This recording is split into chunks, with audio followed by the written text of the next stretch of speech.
eu tô aqui no Mato Grosso do Sul, vim pra cá, foi em outubro de 64. Eu não lembro de ter feito nada que eu tive sucesso, a não ser com a ajuda dos outros. E agradecer outra vez a raça Nelore, porque se não fosse ela, não tinha nada disso. Muito obrigado a você.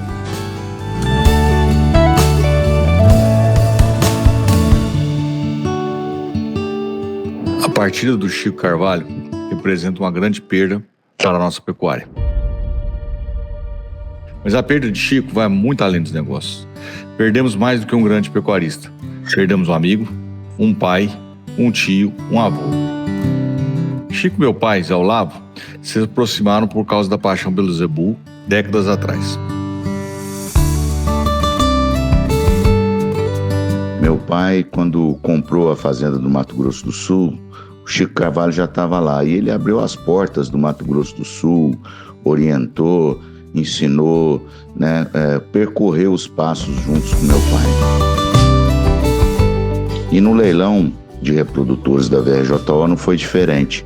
Nós estamos no 27º leilão e o Chico participou ativamente vendendo em 13 leilões, né? E vendeu mais de 90 touros, né? Quase 100 touros nessa história de 27 anos do leilão Reprodutores VRJO no Mato Grosso do Sul.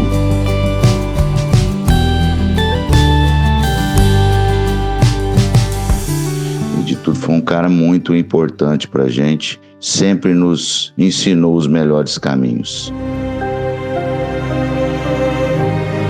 Eu e meus irmãos aprendemos muito com os dois, assim como os filhos de Chico.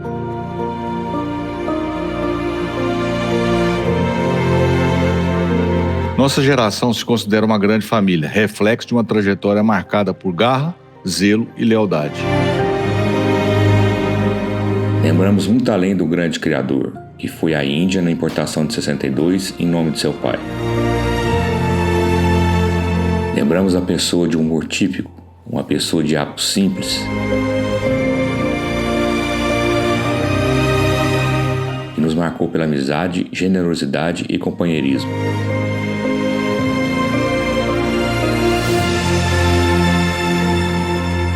Grande perda que deixa um legado ao Brasil. Eu aproveito a oportunidade para agradecer. Muito obrigado, Chico Carvalho e família. A morte do Chico nos entristece e aperta nossos corações, mas, ao mesmo tempo, lembrar da sua trajetória nos traz gratidão e a certeza que seu legado segue vivo e que daremos continuidade a essa história.